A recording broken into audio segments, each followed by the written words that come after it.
જે ગૌમૂત્રને અત્યાર સુધી લોકો બિનઉપયોગી સમજતા હતા, આજે એ જ ગૌમૂત્ર બનાસકાંઠાના પશુપાલકો માટે કમાણીનું એક નવું અને સબળ માધ્યમ બન્યું છે। ભાભર તાલુકાના અબાલા ગામમાં સ્થાપિત દેશની આ સર્વપ્રથમ ગૌમૂત્ર ડેરી ગ્રામીણ અર્થતંત્રને નવી દિશા આપી રહી છે। દેવારામભાઈ પુરોહિતના આ નવતર સ્ટાર્ટઅપ પ્રોજેક્ટને ગુજરાત સરકારના આઈ હબ તરફથી 5 લાખ રૂપિયાનું પ્રોત્સાહક ફંડ મળ્યું છે। પશુપાલકોને આત્મનિર્ભર બનાવતો આ પ્રોજેક્ટ આજે વેસ્ટમાંથી બેસ્ટ અને પ્રાકૃતિક ખેતીનું એક જીવંત ઉદાહરણ બન્યો છે।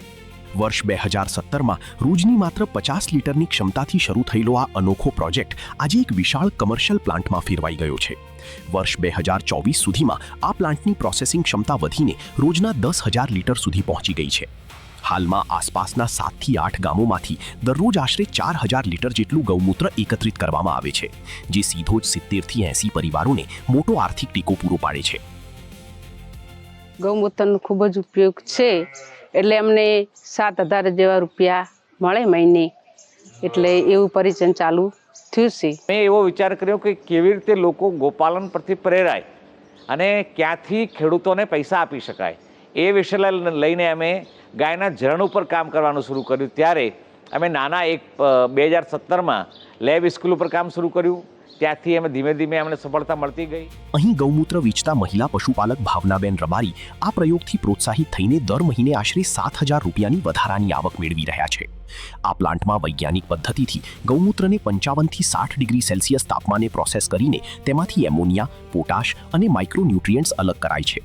કૃષિ નિષ્ણાત ભાવેશ પુરોહિતના મતે આ પ્રક્રિયા વિદેશથી આયાત કરવા પડતા યુરિયા અને પોટાશનું શ્રેષ્ઠ વિકલ્પ બની શકે છે।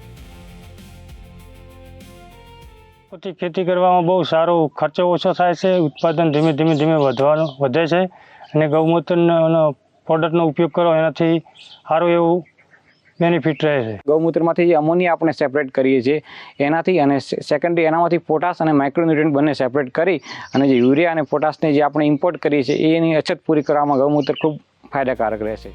આ પ્રોસેસિંગ દ્વારા જમીનની ફળદ્રુપતા વધારતું ઉત્તમ કક્ષાનું ઓર્ગેનિક ખાતર અને કીટનાશક તૈયાર થાય છે। પ્રગતિશીલ ખેડૂત જોગાભાઈ રબારી આ પ્રાકૃતિક ઉત્પાદનોના ઉપયોગથી ખેતીનો ખર્ચ ઘટાડીને વધુ નફો મેળવી રહ્યા છે। અબાલા ગામનો આ પ્લાન્ટ આજે આત્મનિર્ભર ગુજરાતની દિશામાં એક મોટું અને પ્રેરણાદાયી કદમ સાબિત થયો છે। Offbeat stories bureau report.